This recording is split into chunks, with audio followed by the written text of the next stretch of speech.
we listen to our master Pradeep, let us all sit into meditation.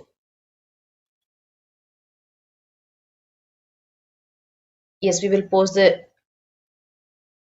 video and the Telegram link in the chat box. Kindly wait. So, for the sake of everyone, let me explain the procedure of meditation. The meditation we do is called Anapanasati meditation. Ana is in breath, Apana is out breath, and Sati is being with that. So, for the next half an hour, we will all be meditating together. The procedure is, if you're sitting on the ground, that is fine. Or if you're sitting on a chair or a sofa, please cross your feet. Clasp your hands one into the other like this.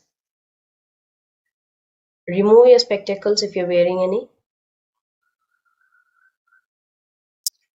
Close your eyes and observe your normal, natural breathing process.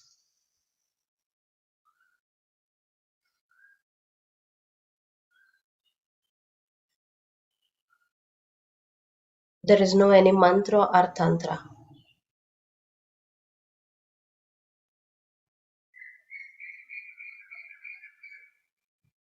Our breath is our guru. Let us all be with our guru, the breath, for the next half an hour.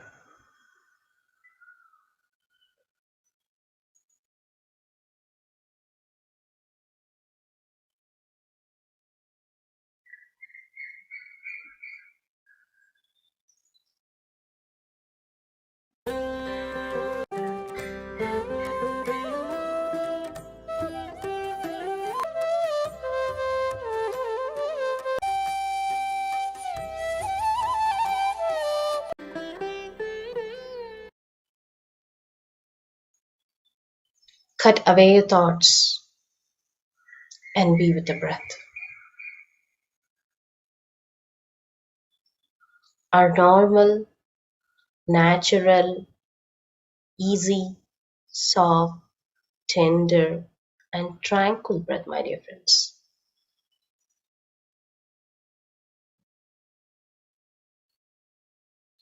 No need to force or hold your breath.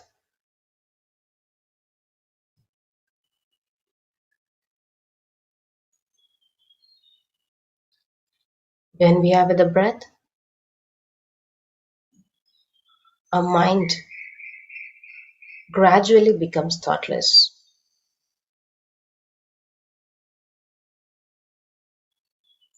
Abundant amount of cosmic energy gets the inflow into the body when there are no thoughts in the mind.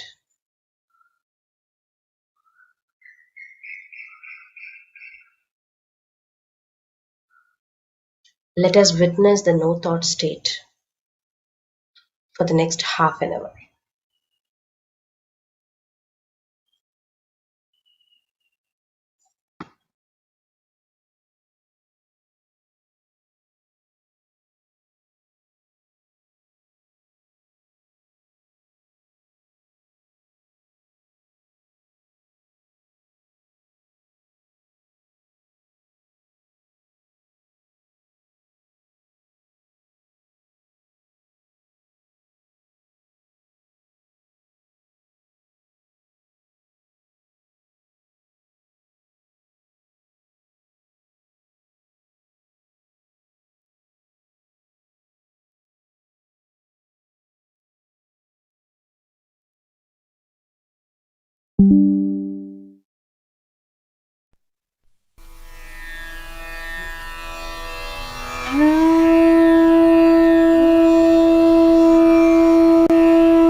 your thoughts and come back to the breath. Forget your family, your work, friends, neighbors. This half an hour is only for you.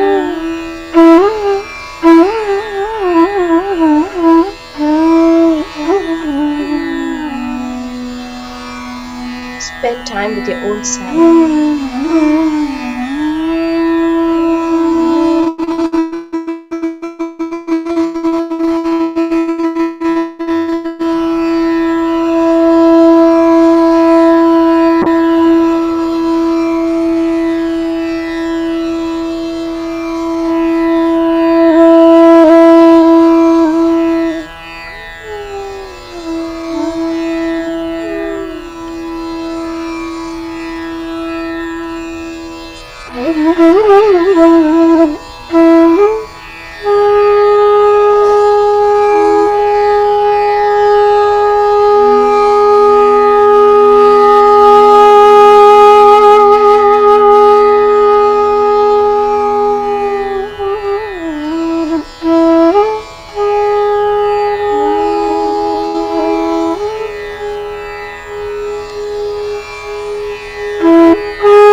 Another 15 minutes. Do not open your eyes. Please be with the breath.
Last 2 minutes.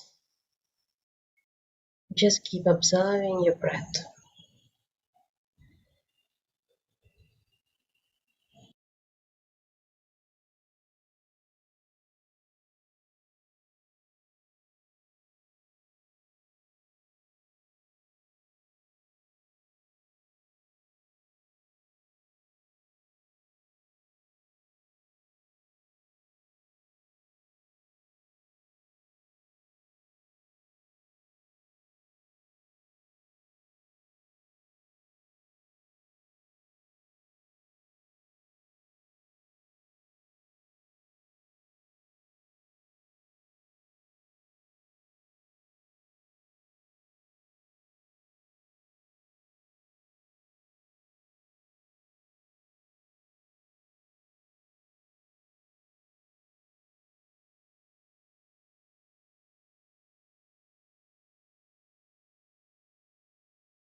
Last 1 minute. Get back to your awareness.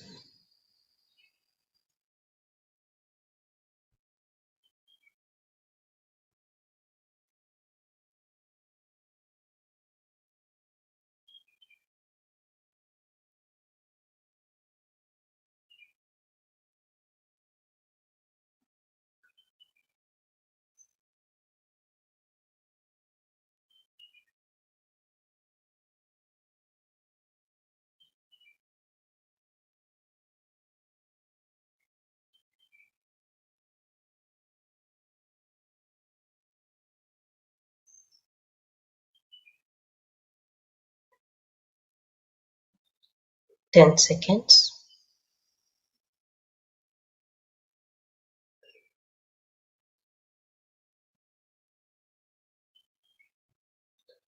5, 4, 3, 2, 1, and 0. Slowly remove your fingers and place it on your eyes for 5 seconds. And slowly open your eyes.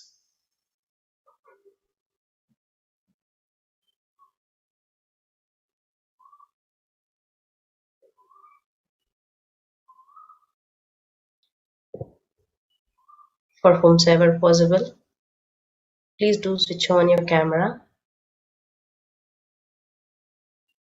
That would be much easier for the master, for whoever it is, to do the interaction.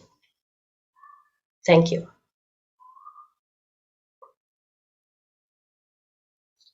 So a small announcement before we get back into the session. A lot of people were asking about the link.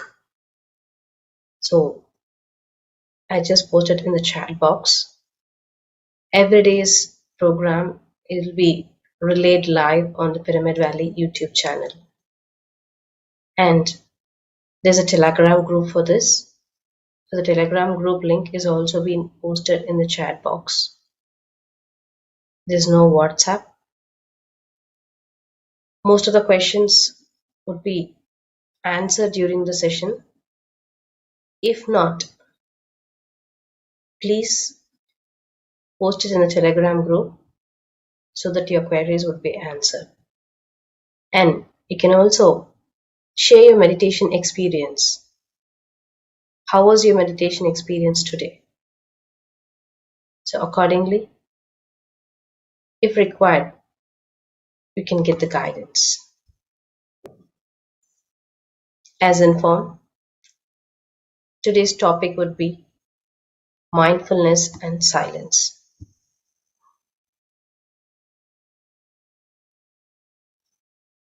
Tomorrow, we will be following the silence, and we would be learning about the importance of being in silence today from our master, Pradeep Vijay.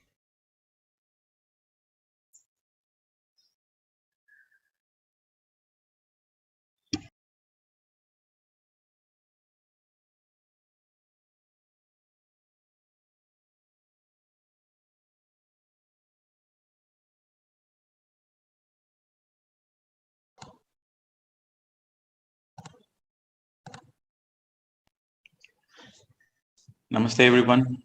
Good morning to all. Wonderful morning. So today we are going to continue with what we have been discussing yesterday, what we discussed yesterday. So the theme of this self-transformation season 2 is going to be how to perfect ourselves. We know we are all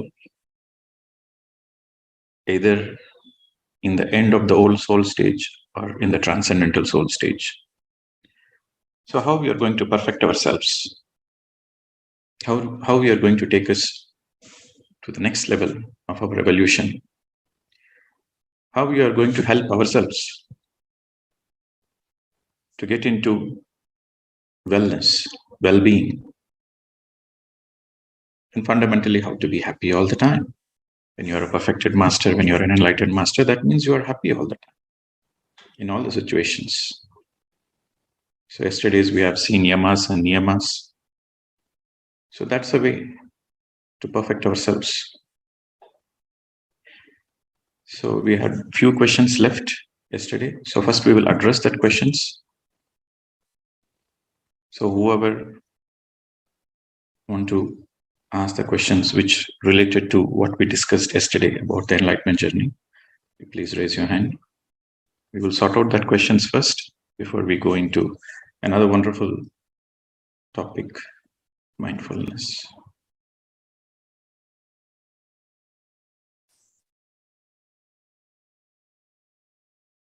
Whoever raises the hand, please come on the video. Rashmi.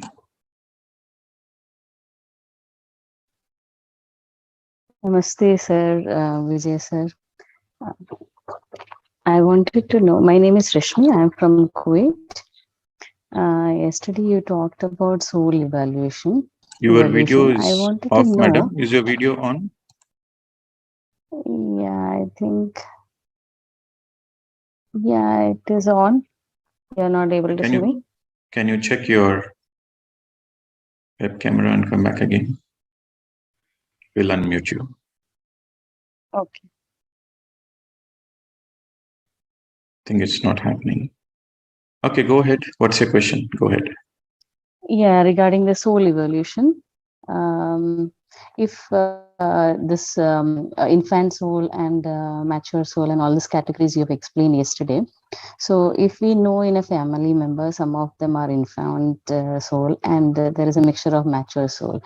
So if is it okay if a mature soul help the infant soul, or is it a part of soul plan and we should not interfere? That's one question. See, in our physical family, normally it's a combination of all soul categories within one family. So normally, there will be an old soul, infant soul, young soul, baby soul, mature soul, all in one family within the physical. So in our physical families, it is very normal to see that the father is a young soul, but the son is an old soul. Or you can see the father is a very old soul, the son is a baby soul. Different combinations are possible. So that's where we learn a lot of lessons. When there is pull and push, when there are challenges within the family, then we grow. If all the family members are old soul, then where are the challenges? Where is the possibility of growth? So the soul designs, chooses, okay, I want this kind of family members. And so that I can learn this kind of lessons. So that they work on their karma. Karma means it's a tool to learn the lessons. So it is quite normal. Okay. Thank you. And a quick another one, is it the soul evolution happens only in Earth? No. Soul evolution happens there are other dimensions where the soul is constantly progressing. For example, out of 10 souls, only one come to the earth. The rest remain there in the higher worlds. Because in the higher worlds also there is progression. But the progression is very slow. But on the earth is a wonderful school to learn very fast. Not only the speed of learning, also the depth of learning is more on the planet Earth. So there are many souls who choose not to incarnate on the planet Earth because they know Earth is a very challenging place to come. So many souls don't choose to come. But the souls which has chosen to come, they are very brave ones. We are all very brave souls who have chosen to come. In the other dimensions also there is evolution, but it is very slow. Okay. Thank you, sir. Yes. Okay. So now Suraj Nair. Hi, sir. Happy morning to everyone. I'm Shreyas and I'm 12 years old and I'm studying in 7th standard. And I had two questions. My first question was I am teaching meditation and doing meditation also for past 2.5 years. And I've been teaching meditation also. And my question is, what soul am I? And the other question was that do souls also come in the form of insects? Okay. Where are you Speaking from? I'm speaking from Trivandrum. Speaking from Trivandrum. Okay, wonderful. You are a bodhisattva. You are a transcendental soul because you are teaching meditation. At a very young age, you are teaching meditation. So you are a transcendental soul. You are a bodhisattva. You are enlightened in your past lives.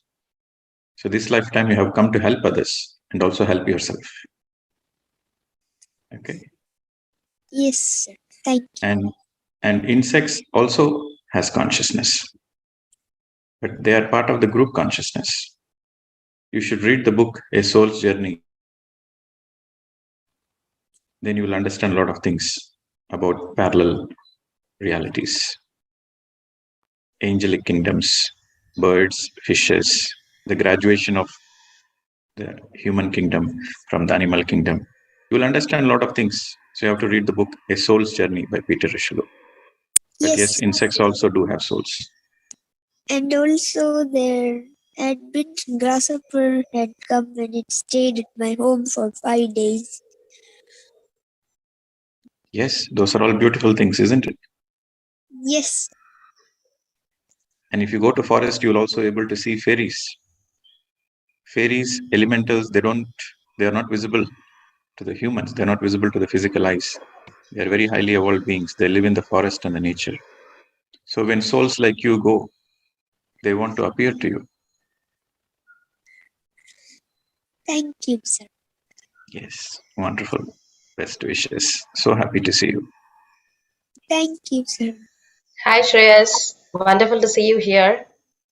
Hi, Charlie, ma'am. So he has been to Pyramid Valley and he has also given his interview about his spiritual journey. A wonderful kid. So, of course, we will listen to your experience with the Soul Journey book very soon. Thank you, Shreyas. Thank you, ma'am. Okay, next, Sweta. Namaste, sir. Yes, madam. I'm from Bangalore, sir. From 4 months, I'm practicing Anapanasati meditation. This Anapanasati meditation means we have to be with our in-breath and out-breath. But I am not able to find, whether I am breathing or not. I'm not able to find that flow, airflow. Whether I'm in-breath, out-breath, I'm not able to I'm not able to identify that flow of air.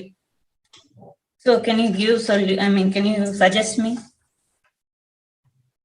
Okay, so how long you are meditating for every day?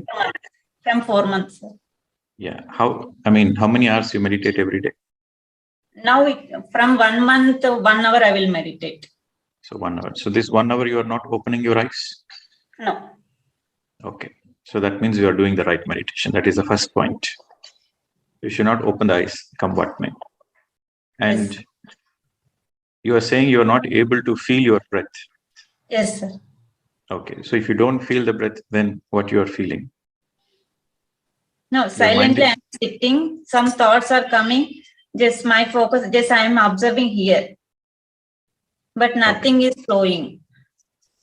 Nothing needs to flow. As long as whenever the thoughts come, whenever you notice thoughts, whenever you notice thoughts, you just, at that moment, you come back to your breath. You start observing your breath at that time.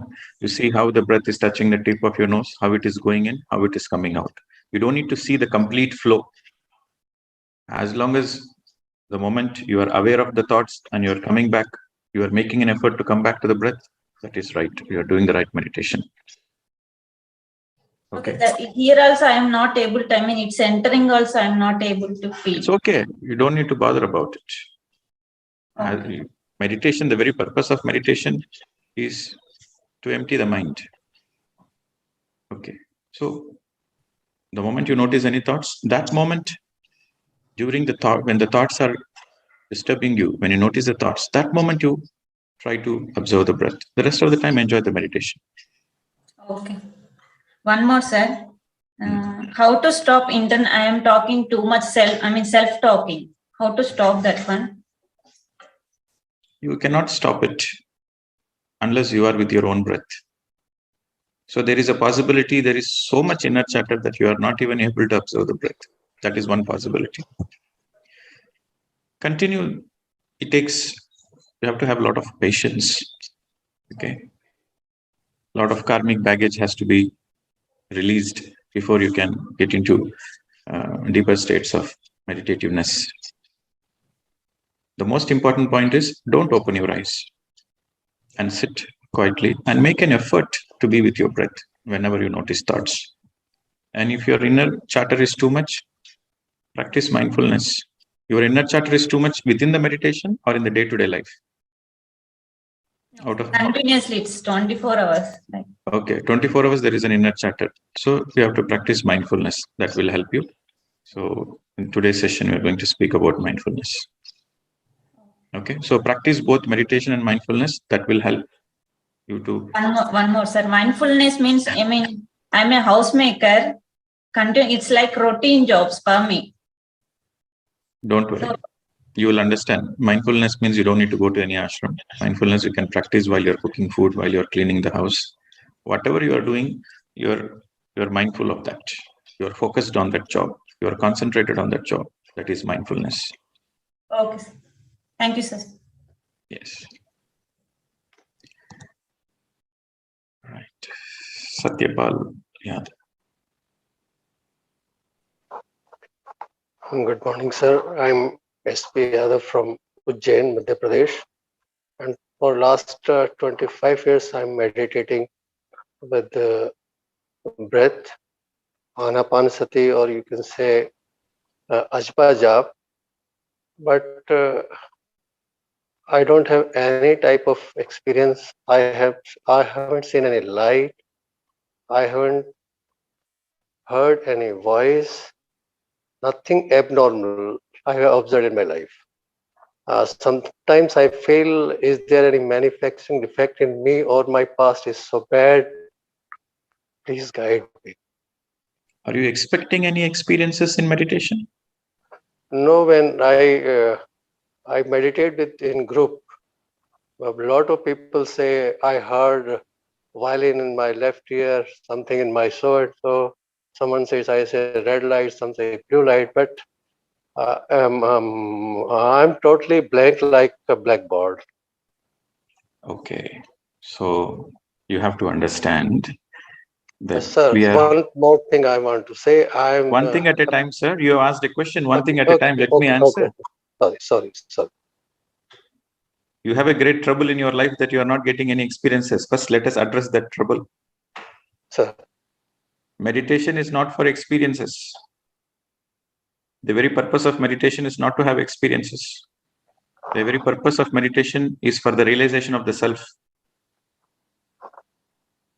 In the beginning stages of meditation, people do get experiences.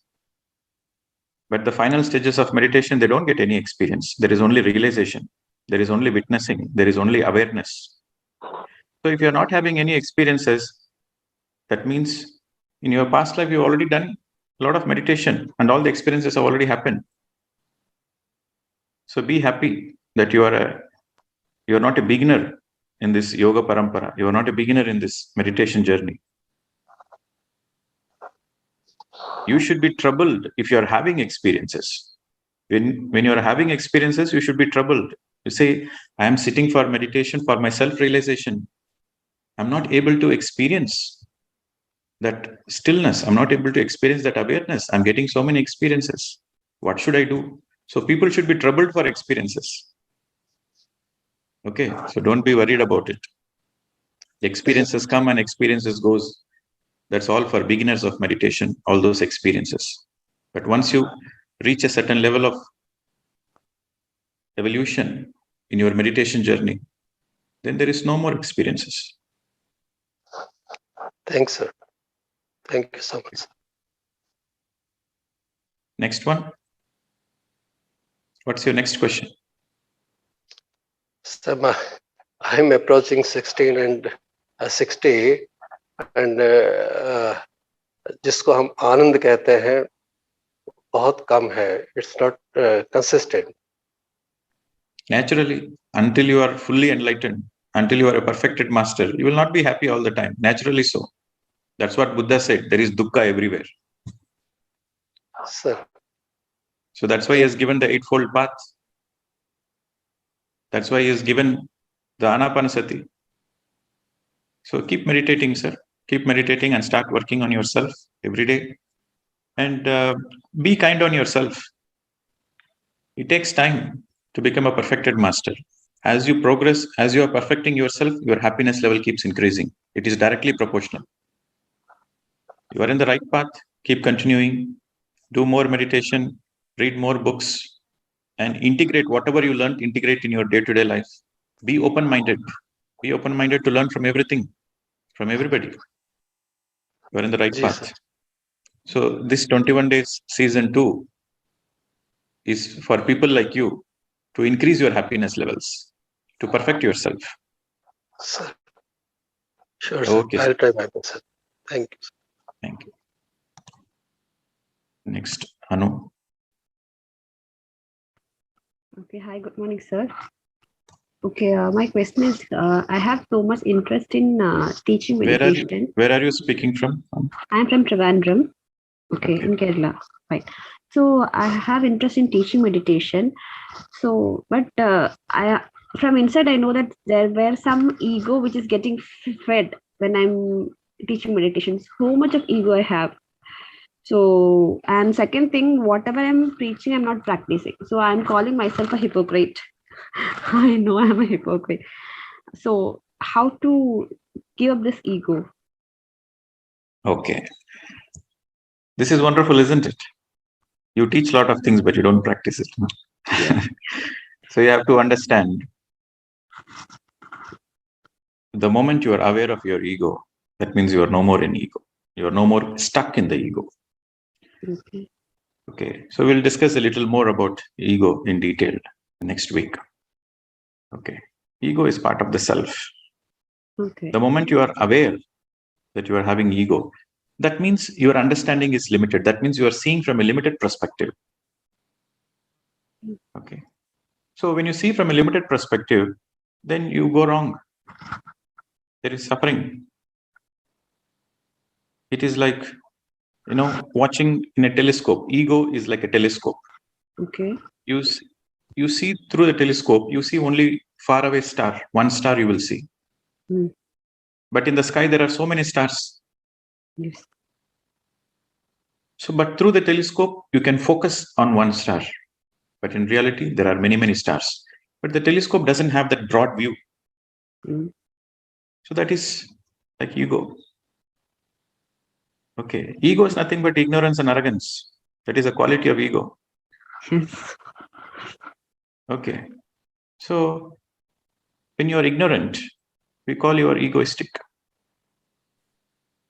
Mm. And when you're arrogant, you call you egoistic. So ignorance and arrogance, these are the qualities of the ego. You don't need to control the ego. You don't need to suppress the ego. Just you have to educate the ego. You have to just educate the ego. The more you do meditation, the more you are educating yourself. Mm. Okay. So that is the spiritual practice. The entire process of the spiritual practice is to let go, to educate, to let go of the residues of the ego and to educate the ego. Mm. You will understand more about this ego thing next week. But for the time being, you just understand the moment you are aware that you are having ego, you are helping yourself. You are no more stuck there. So many people, they don't know they are having ego. So they are stuck there. Okay. Okay. That's the first part. The second part, being a hypocrite. So there is a passion for you to teach meditation. I'm assuming there is a passion for you to teach meditation, and you're teaching a lot of things. Naturally, you will read a lot of books and you will listen to other masters, and you want to take a very good session. You want to impress the students. You want to impress the audience. So you will speak a lot of things. But when it comes to your own life, you may not be implementing everything. So that is the main advantage once you become a teacher. Once you become a teacher, it will pressure you. It will compel you to follow what you're doing, or else you cannot sleep happily. So this is the fastest way of learning. Unless you become a teacher, you are never a good student. Mm. And unless you are a good student, you can never be a good teacher. Mm. Okay. So the more you are teaching, the more you are helping yourself to grow. Mm. Because when you teach something and when you don't follow it, there is a lot of push from within. Mm. Okay. So that is natural for everybody. But one thing you have to be absolutely sure is teach only what you know. Teach only what is in your experience. That I'm doing, sir. What I do not know, I will not say. Okay. Teach only you what is in your experience, what is in your knowing. Teach only that. Okay. And whatever you teach, you try to implement it. Mm. Okay. Because if you're speaking great things and if you're not following that, then your inner consciousness will trigger you. You say, hey, what are you doing? And then the people around you, they are watchful. Right? Yes, so you are sir. helping yourself to be in the fast track of learning. So that's why we say, unless you become a teacher, you cannot learn great things.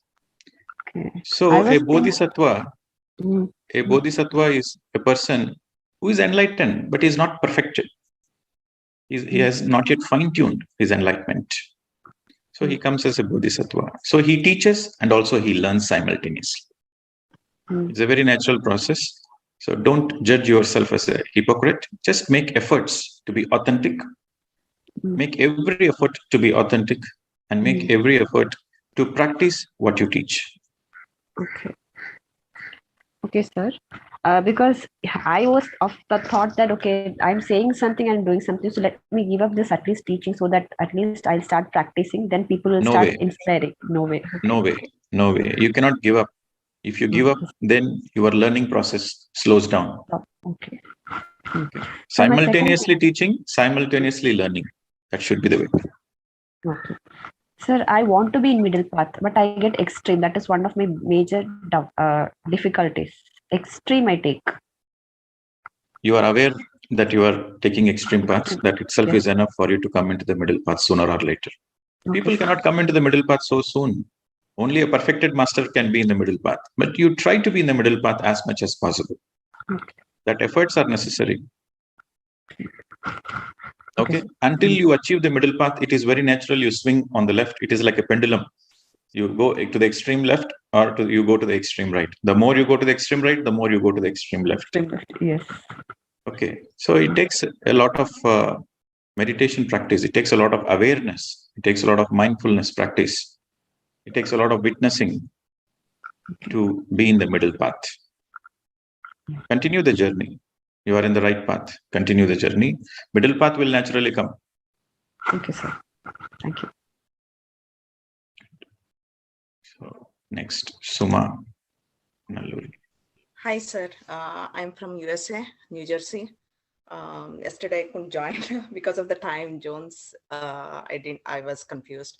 I'm so sorry for that. I'm doing meditation quite a long time. And 2 years back, when I was in a deep meditation, I'm hearing somebody is approaching me. Can you be a little louder, madam? It's a bit difficult to catch your voice. Oh, so now it's better, right? Yeah, carry on. Make an effort to be a little louder. Oh, okay. So yeah, so that 2 years back, it got breakdown because of the voices. Somebody is approaching me. I got scared, sir. So I stopped it. Then again, I have started 1.5 years back. I'm going to deep meditation now, and daily 3 times, 1 hour each I do. But I'm getting a very severe headaches. So it is unbearable headaches. So I don't understand why it is happening like that. So why you need to understand? So because it is too much of headaches. So because suddenly 2 days before, I was into very deep meditation and You see, you have to understand in the process of enlightenment. Okay, a lot of negativity comes out of ourselves. Releases a lot of negative karma releases. A lot of karmic baggage releases. So meditation is not a journey where it's like happy and you are in the garden, and there are rose petals, and you're just like a fairy swinging along. No. Meditation is a journey where you go through a lot of challenges, you go through a lot of hardships. But when I say challenges and hardships, I mean the karmic cleansing, letting go of the karmic baggage. Okay. Many people go through, different people go to different kind of experiences. But that is when you need to motivate yourself. When you are going through challenges in meditation, when there is abnormal body pain, severe headache, you feel like you want to drop it, you don't want to do anymore. So that is the moment you have to inspire yourself that something is happening to me. This meditation journey is transforming. Yes, right now I'm feeling the pain, but soon I will get over this pain. Before you can experience your own nectar, before you can experience your own nectar of your soul, you have to let go of all the poison also. The first, all the poison comes out before you can experience your own nectar. So this is a natural process in meditation, not only for you, for everybody. They have to let go of their poison first. Okay. And I have so don't be disheartened. Don't be disheartened. Do more meditation. You are going through a self-healing process. Oh, okay.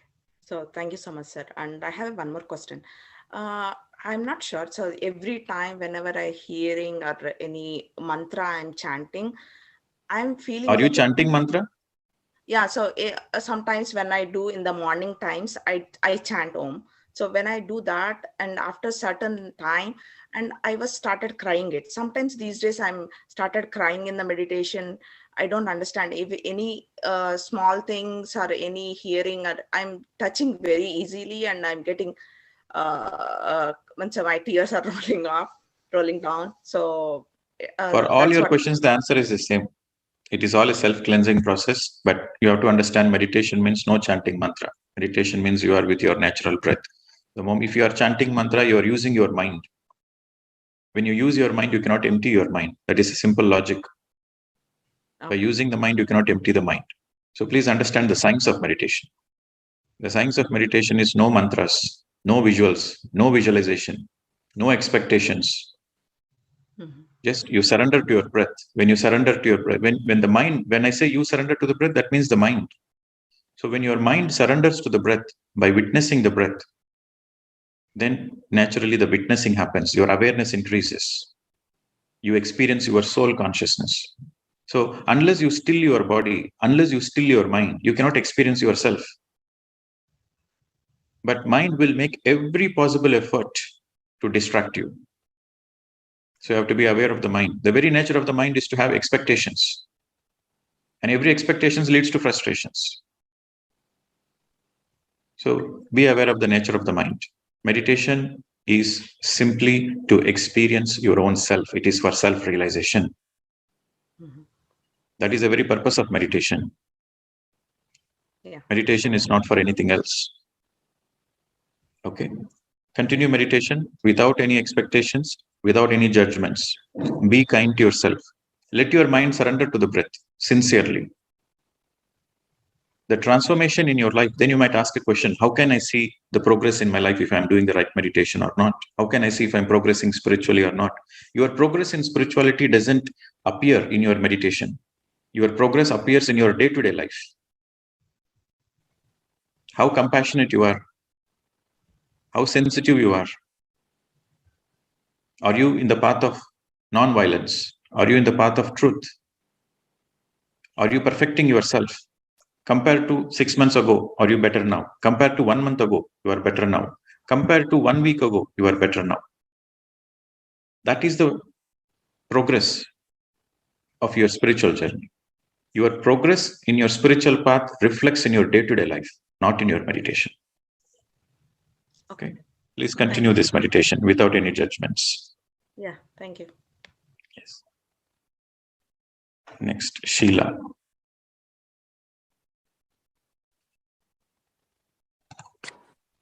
Hello, namaste. Can you hear me, sir?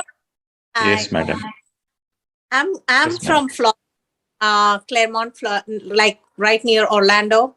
I've been trying to contact somebody, so I can also be in a team like with other meditators.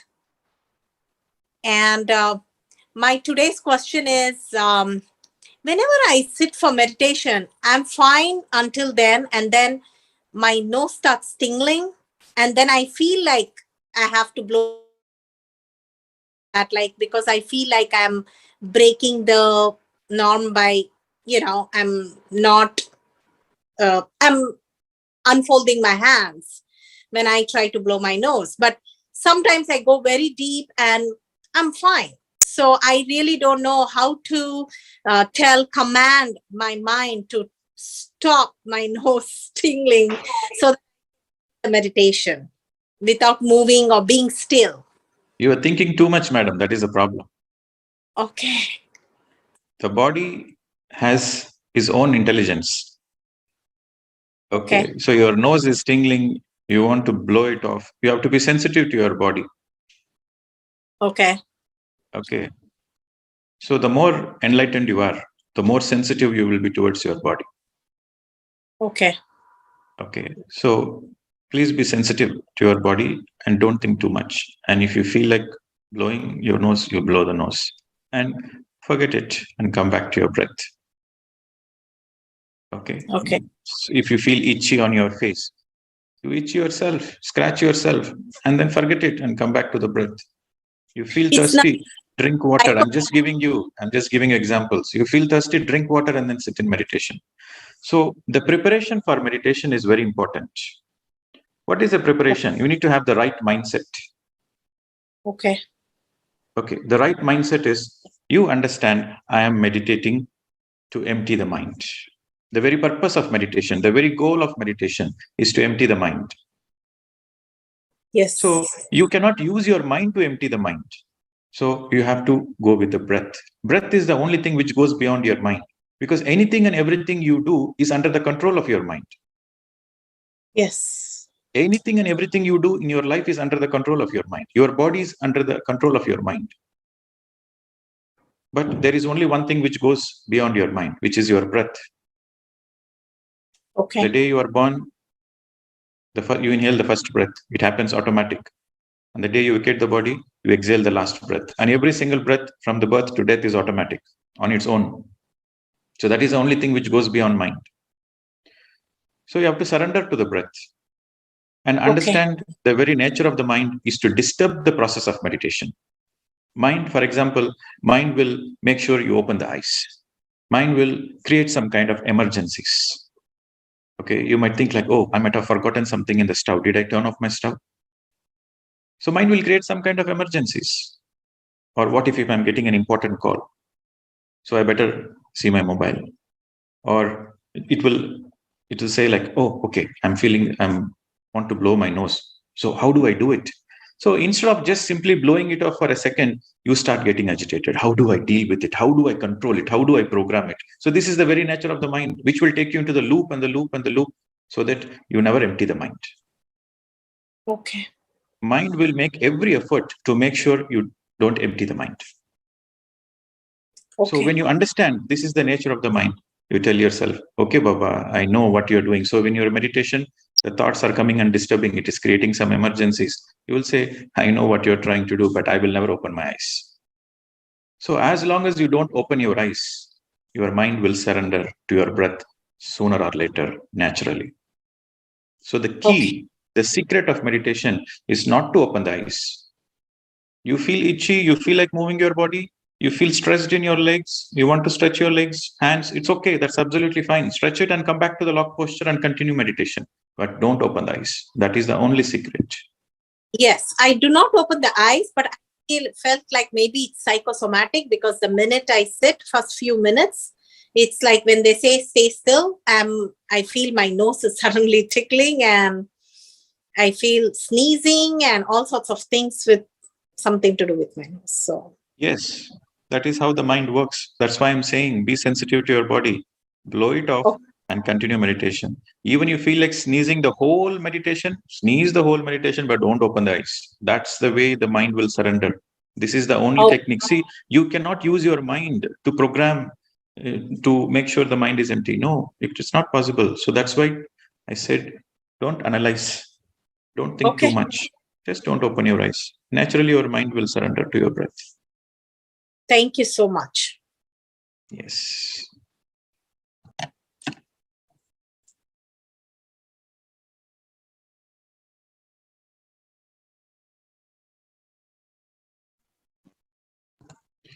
So we'll take this as a last question. Sheetal Agarwal. Morning, sir. Yes, you have come here also to ask questions. No, sir. Wonderful. Okay, go ahead. Sir, with more and more meditation, I'm getting more abundance and wealth, but simultaneously, I'm getting more ego also. And then it leads to suffering. And then I'm doing more meditation, then abundance, then ego, like that. It is how to break this loop. Enjoy your abundance and enjoy your ego. Ego But then simply means, as I told before, you are ignorant and arrogant. As long as you are aware you are ignorant, you are no more ignorant. As long as you are aware you are in arrogance, then you cannot be in arrogance. So be aware of your ignorance and be aware of your arrogance. That will help you. Do more meditation. sir, and awareness, like we are doing more meditation, then it leads to awareness. So awareness helps in transformation, but awareness, just mere awareness will transform us all. Just by getting awareness will transform. Who is asking this question? Your mind. If your mind is too active, if your mind is too agitated, if your mind has so many questions, where is the possibility of awareness? Where is the possibility of witnessing? So first, do more meditation. Let the mind surrender. Let the mind surrender to your breath first. It takes time, It doesn't happen in a few days or few months. For some people, if you're a yogi in your past life, yes, within few sessions of meditation, you can raise your awareness, you can empty the mind. But this is the first lifetime you are doing meditation, it takes time. So much of karmic baggage is there that has to be released first. So it takes time. So be patient with yourself. That is very important. In this context, you have said that Ravana is a great meditator, but even after being a great meditator, he could not change his desires. So, sir, for us... Because he had wrong desires. Ravana is a meditator, he's a great meditator. He knows how to empty his mind, but his desires are not right. His views are not right. So that led to his own suffering. Okay, you watch the Buddha's Eightfold Path video, you will understand. So meditation helps you to raise your awareness. But sometimes, your desires are not right. You have wrong view of life. You have wrong understanding of life. You have wrong desires. So you have to correct it. So that's why you have to make a conscious effort for your transformation. Meditation is a tool. Meditation is a tool for you to connect yourself.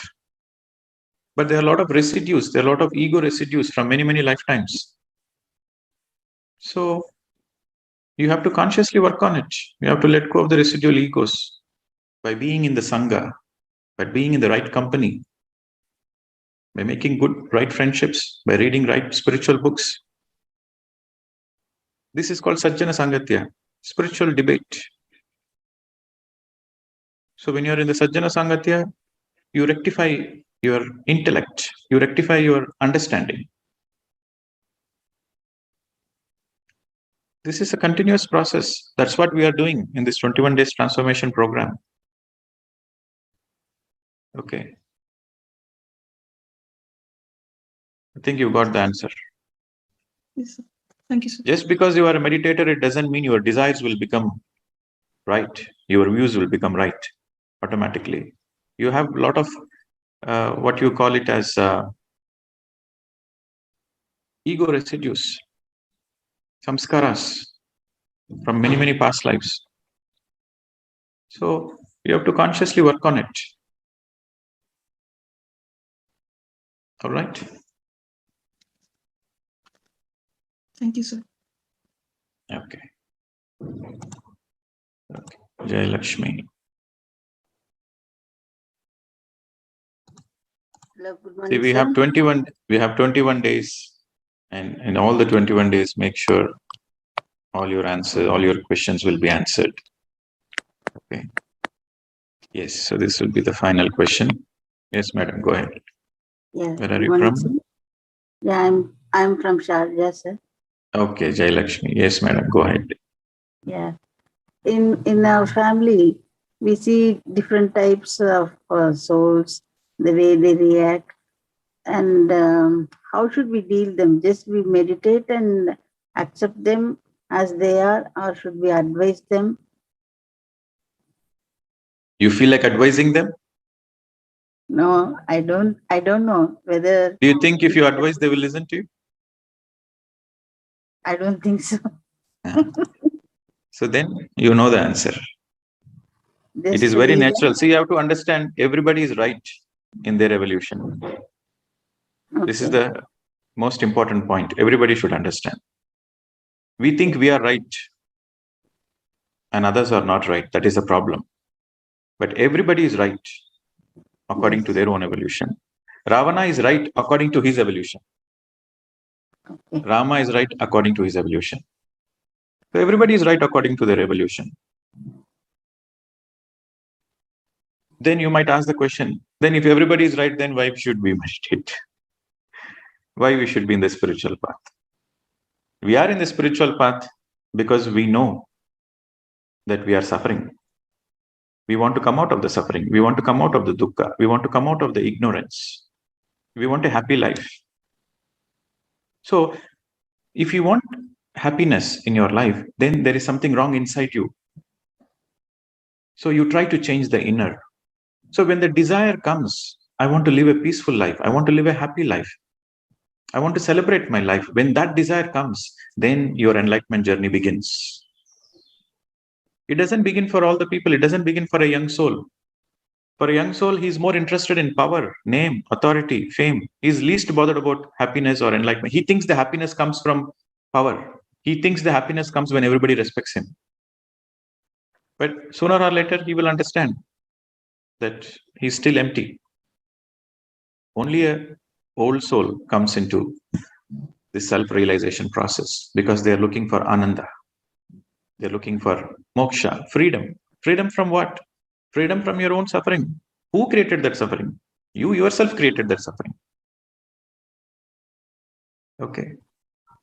So everybody is right according to their evolution. And organically, everybody will progress. Every Ravana will become a Rama. Yesterday's Ravana is nothing but today's Rama. Today's Ravana is nothing but tomorrow's Rama. So everybody is progressing. Don't judge anybody. You just focus on yourself. Let your family members be in whatever level they are in. Are you happy in life? If you are happy in life, that means you have worked on yourself.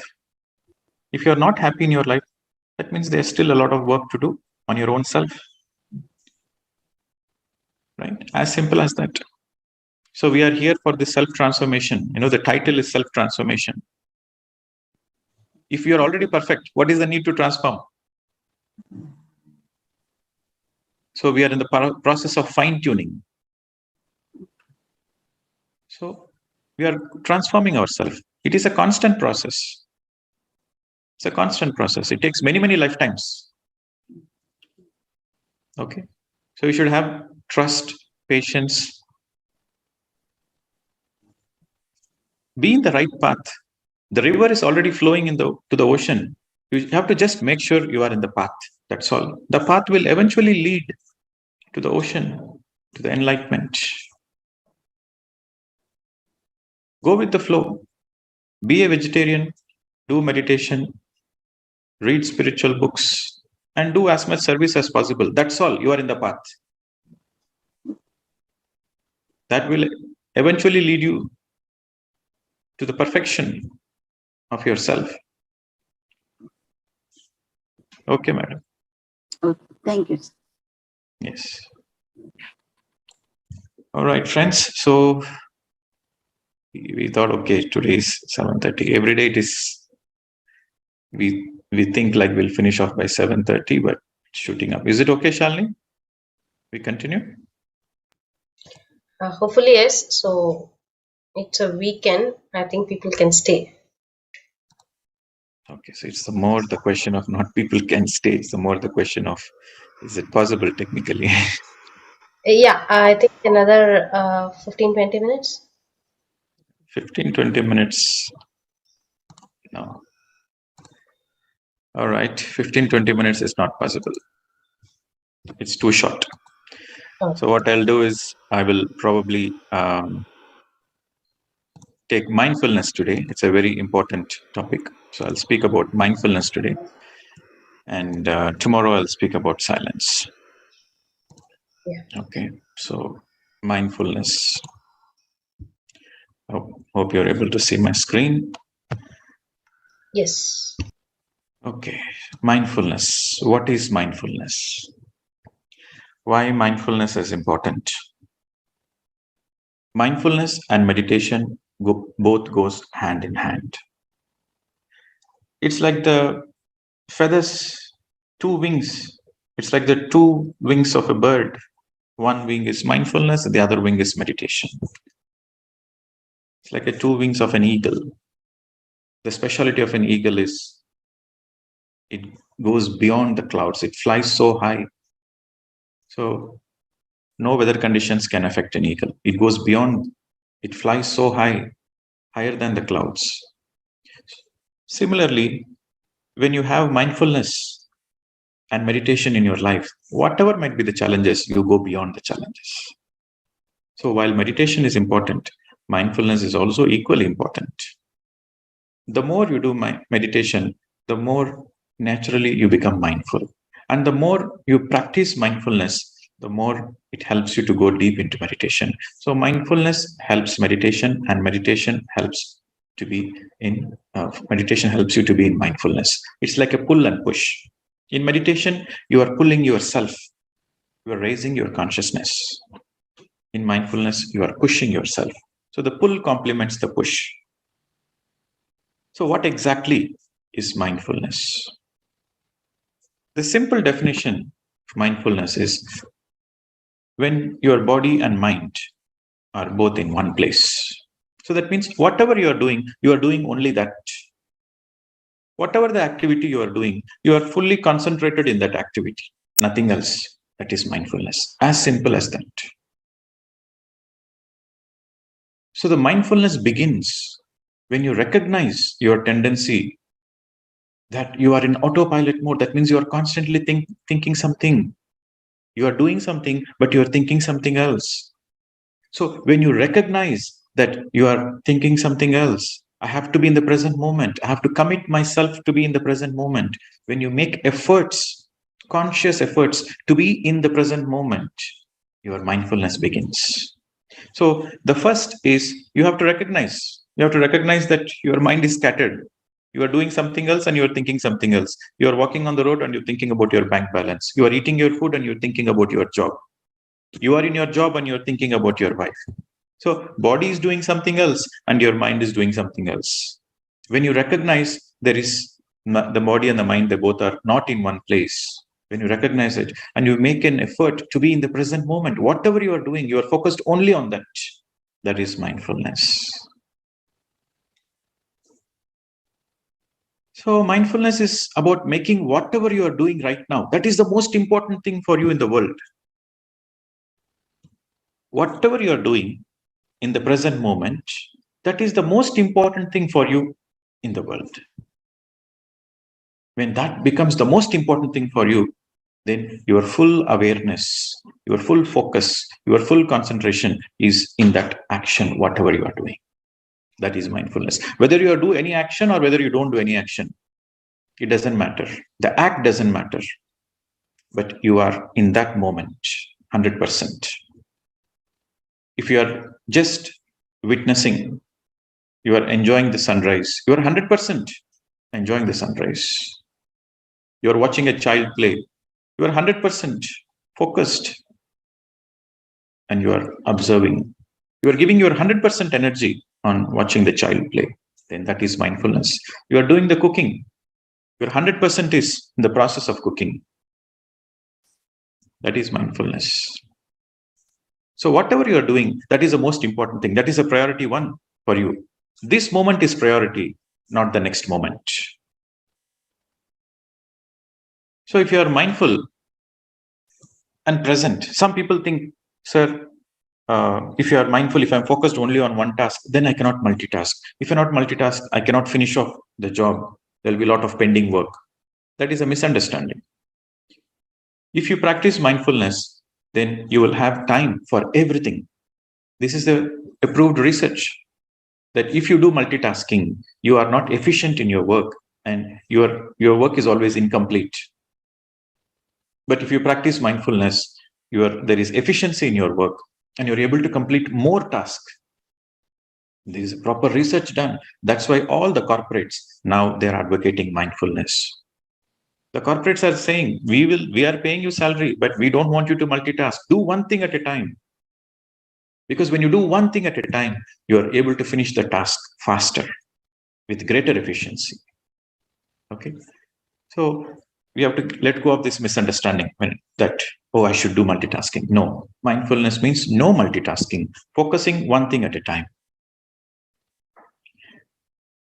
So mindfulness again, when you practice mindfulness, there is an awareness which arises from that practice of mindfulness.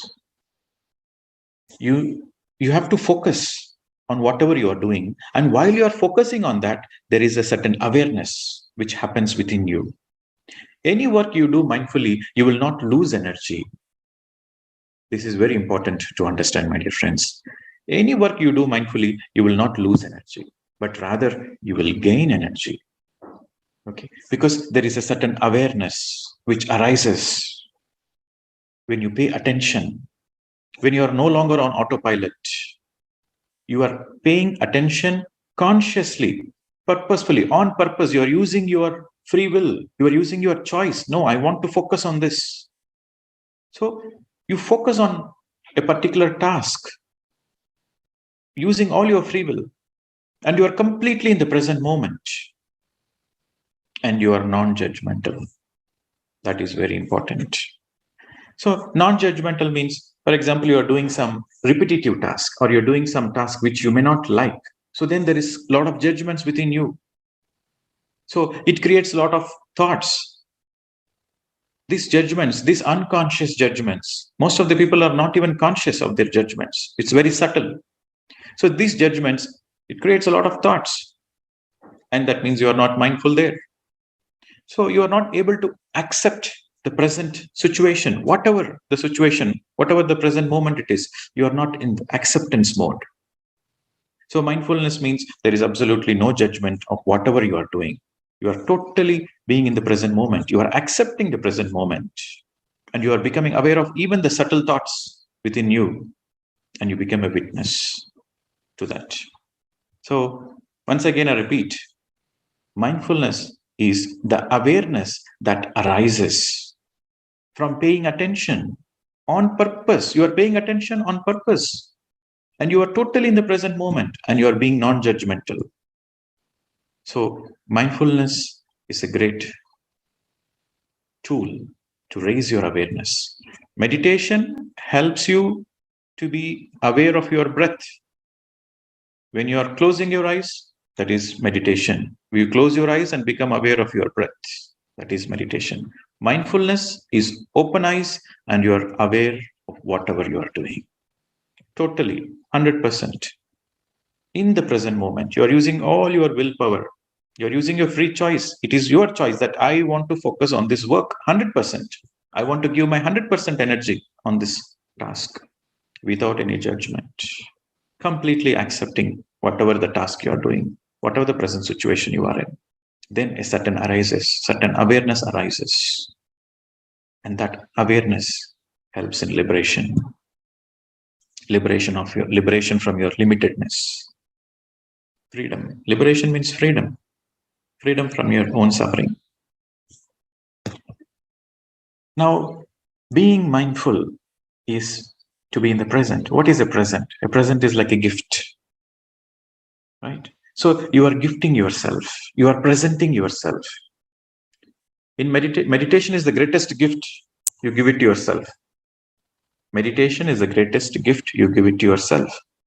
Mindfulness is the greatest present. You can give it to yourself because you are in the present moment. You are being mindful in the present moment. So that is a present for yourself.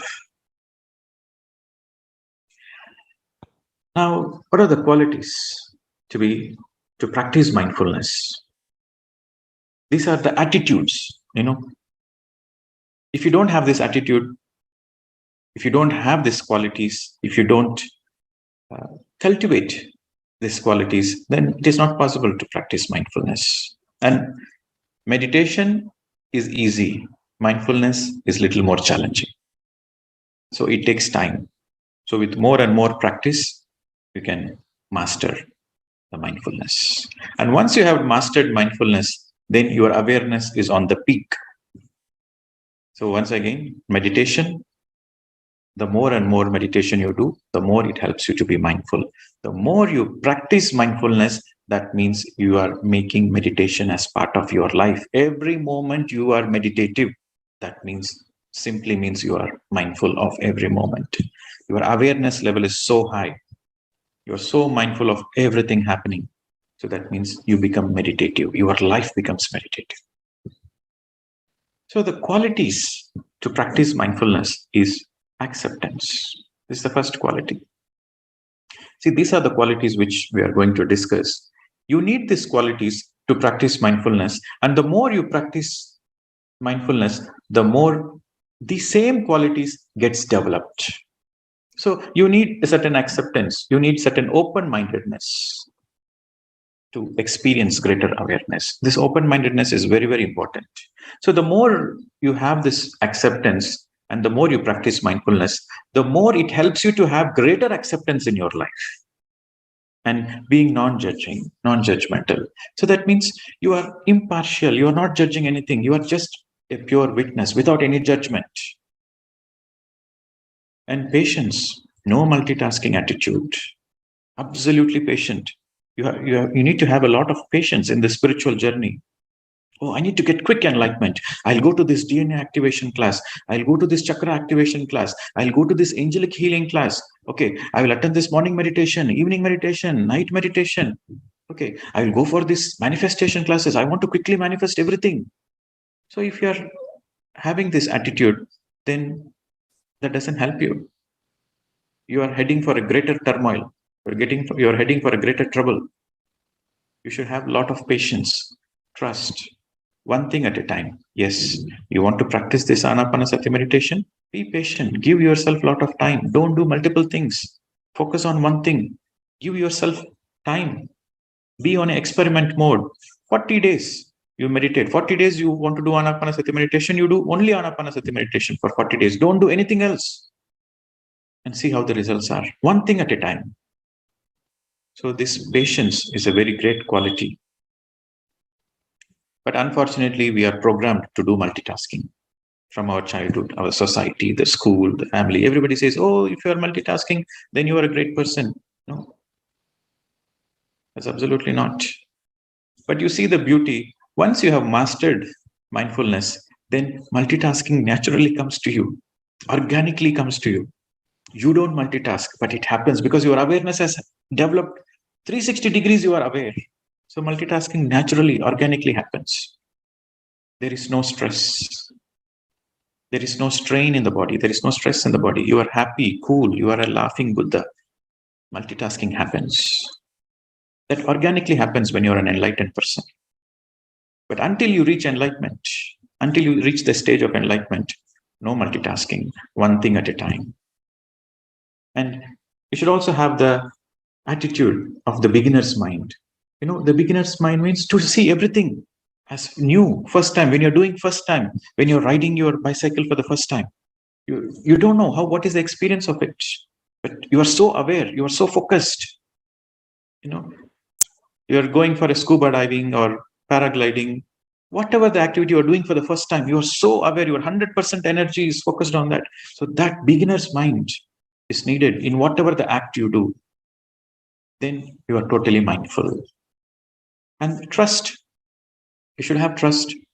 Trust in whatever the experiences you go through, whatever the experience is unfolding.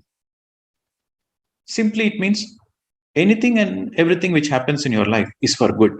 Whatever happens in life is for good. You should have the trust. You should have the trust on the divine. You should have the trust on the God. You should have the trust on the process of life. Whatever happens, happens for good. And non-striving. Non-striving means, striving means you want your way. You want everything to be your way. Non-striving means you surrender. You don't react.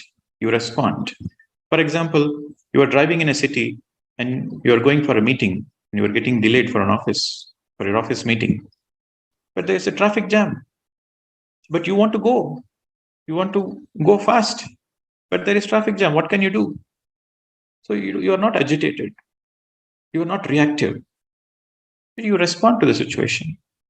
So non-striving means you're in the attitude that I'm not reacting, but I'm going to respond. Whatever the situation might be, I will not react. Things cannot be our way. It's not possible. Life is not designed to be everything to be our way. No. So stepping back, taking a deep breath, stepping back and say, okay, I'm not going to react, but I'm going to respond. So that is non-striving. And gratitude. Gratitude simply means you are not programming yourself to be in gratitude, but gratitude naturally, organically arises when you appreciate the present moment. Because every moment is precious. When you see the child's eyes sparkling, when you see the child smiling at you, and you are totally in that present moment, witnessing the child's eye, the sparkling eye, the smile on the face of a child, that is a precious moment for you. So if you practice mindfulness every single moment, your life becomes precious. Every moment becomes precious. And letting go. We all have perceptions, ideas. We all have a lot of ideas because we have gone through a lot of experiences and we have a lot of perceptions about many, many things. We have a lot of ideas. And unless you let go of all your perceptions, you let go of all the ideas, you are not ready for the new. You are not ready for the new experience. So this letting go attitude, every moment there is something new. Yesterday, some bad experience happened, but today it cannot be the same bad experience. You change your perception. You are no more stuck to the past. You are open-minded for the new and you are optimistic about it. So letting go means having a certain optimism, letting go of all your old ideas, old perceptions. You're always optimistic. And these qualities of acceptance, non-judging, patience, the beginner's mind, and trust, and non-striving, and gratitude, and letting go, these qualities are very much essential for you to practice mindfulness. But the beauty is, the more you practice mindfulness, the more you are perfecting these qualities, the more you are developing these qualities. And when you perfect these qualities, you are a perfect master, you are an enlightened master. So we have to check ourselves in our life. Are we having the complete acceptance, open-mindedness, or greater awareness? Are we non-judgmental? Are we having a lot of patience? Are we having trust? We see everything in the positive light. We trust whatever happens, happens for good. And we are in gratitude every single moment. So these are the qualities of a Buddha. So the more you practice mindfulness, the more you are perfecting yourself. You become a perfect master. A perfect master is nothing but you are in Buddha consciousness. You are in Christ consciousness. This mindfulness activity is what you are going to experiment in your life for the next 21 days. Very simple. Whatever you do, you are 100% focused on that. You are cooking 100% focused on that. Yes, it takes a little bit of effort in the beginning. You have to use your willpower. You have to use your free choice. Yes, I want enlightenment. I will be focused in this present moment, come what may. You should have this attitude. Anything and everything you are doing, you can be mindful. For example, you are drinking water. You're drinking a glass of water. Close your eyes and enjoy the process. Be totally mindful of you sipping the water. You are eating food. Be 100% mindful. See, the beauty is if you are doing mindful, any task you are doing mindful, you feel, oh, that is the first time you have done. For example, if you're having a mindful food, you're having a mindful breakfast or lunch, you feel like, wow, I feel like this is the most delicious food I ever had. You see, it brings a certain freshness, newness to whatever you do in mindfulness. You do this experiment. When you're eating food, be completely mindful. Enjoy the aroma, enjoy the taste, be in the space of gratitude for the farmers, for the nature, for the cook, for the cooks who have cooked that food, for the people who served you that food. Or if you're cooking yourself, be in gratitude that you cooked a delicious food. So then you'll see the food is the tastiest. You would have never eaten that food in your entire life. So much tasty food. So any task you do mindfully, for example, you're doing a mindful walk on the garden. Totally mindful of each and every step you take forward. Your body and mind both are in one place. You're becoming aware of the surroundings. You will see, oh, nature is so beautiful. I'm passing by this street every day, but I never appreciated this beautiful tree. So anything and everything you do mindfully, you enjoy it. There is a natural happiness which arises from within. Some tips is in the beginning, when you're practicing mindfulness, sometimes you notice a lot of thoughts. So whenever you notice thoughts, don't be worried about the thoughts. Just bring your awareness back to the breath. So that means you are doing something, you are doing a task, and simultaneously you are becoming aware of your breath. That helps you to practice mindfulness. So whenever you notice there are thoughts disturbing you in the mindfulness process, bring your awareness back to the breath immediately. And that will help you to be in the present moment. If you are able to practice mindfulness in your life, you are enlightened. So this 21 days transformation program is for you to practice mindfulness every single day. Do it as an experiment. See what changes you have in your life. Anyway, we are all doing meditation. Integrate mindfulness also. Okay, friends. So tomorrow is a Sunday. You can practice mindfulness and also silence. So tomorrow we'll take the session on how to practice silence. But actually we have discussed about silence in the previous season 1. So please go through that video, The Power of Silence. And tomorrow we'll practice silence. And tomorrow there will be no presentation. So we'll be totally silent. And for the newcomers who don't know how to practice silence, please go through the old video and practice silence, mauna, and practice mindfulness. And tomorrow we are going to do intense meditation. Tomorrow we'll do crystal meditation. For 90 minutes, we'll do crystal meditation. Experiment. Tomorrow, one day is going to be experiment. Every Sunday is going to be a wonderful experiment for you.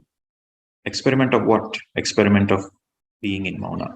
The more you practice mauna, the more it helps you to be meditative. The more you practice mauna, the more it emotionally heals you. Your emotional healing happens when you practice mauna. A lot of frozen emotions comes to the surface and releases. It's a great spiritual practice. Mahatma Gandhi used to practice mauna 1 day per week so that he got so much energy, so much his willpower increased for the freedom struggle. He said, come what may, I'm not going to give up. The mighty British Empire surrendered to the Gandhi's vision and we got freedom. So we can all do it. If Gandhi can do it, why can't we do it? So when you do silence, when you practice mauna, you conserve a lot of energy. And this precious energy is necessary for you to progress in your spiritual journey. So when you practice meditation, you get a lot of energy.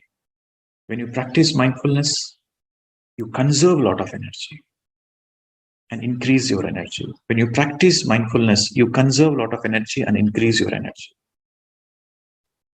Mindfulness and mauna is to conserve your energy. Meditation to amplify your energy. So this precious energy is necessary for our spiritual evolution, for our enlightenment. We're all energy beings. The more energy we have, the more happiness we have in our life, the more awareness we have in our life. Okay, friends? So let us do this, consciously do this experiment tomorrow. And if you have any questions, write down your questions and we'll take your questions on Monday.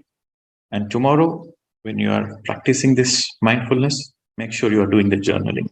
Because when you're practicing mindfulness and when you're practicing the silence, a lot of emotions come up. Disturbing emotions might come up. So it feels like it motivates you. No, I need to speak to somebody. Because the agitated mind is like a chatterbox. It wants to speak. So don't fight with your thoughts when you're practicing mauna. Just journal it. Whatever is the thought, whatever is the troubling emotion or the troubling thought, you write it down in the book. And I'll say, yes, I have written it down. I'm going to address you. But right now, I'm not going to entertain this thought. So that will help you to take the burden off you. All the disturbing thoughts, the disturbing emotions are no more troubling you because you have journaled it. Okay. Thank you very much. We'll again see you tomorrow for an intense meditation session. Namaskar. Thank you, Pradeep. So today we learned a lot about the mindfulness and a happy challenge for every one of you for this weekend. So start practicing the mindfulness. And of course, as mentioned, there's a session about the power of silence, which was covered in the season 1. So it is available in the Pyramid Valley YouTube channel. And we have also posted the Telegram link. So we'll plan to post that video in the Telegram link. So you can just have a look into it. So whoever has been watching this program on the YouTube channel, for the Zoom details, we have registered the link in your chat box. So please have a look into it so that you can get the Zoom details on your email ID. Thank you everyone for staying here till 8 o'clock and have a good day. Meet you all tomorrow at 6 a.m. Indian Standard Time. Thank you.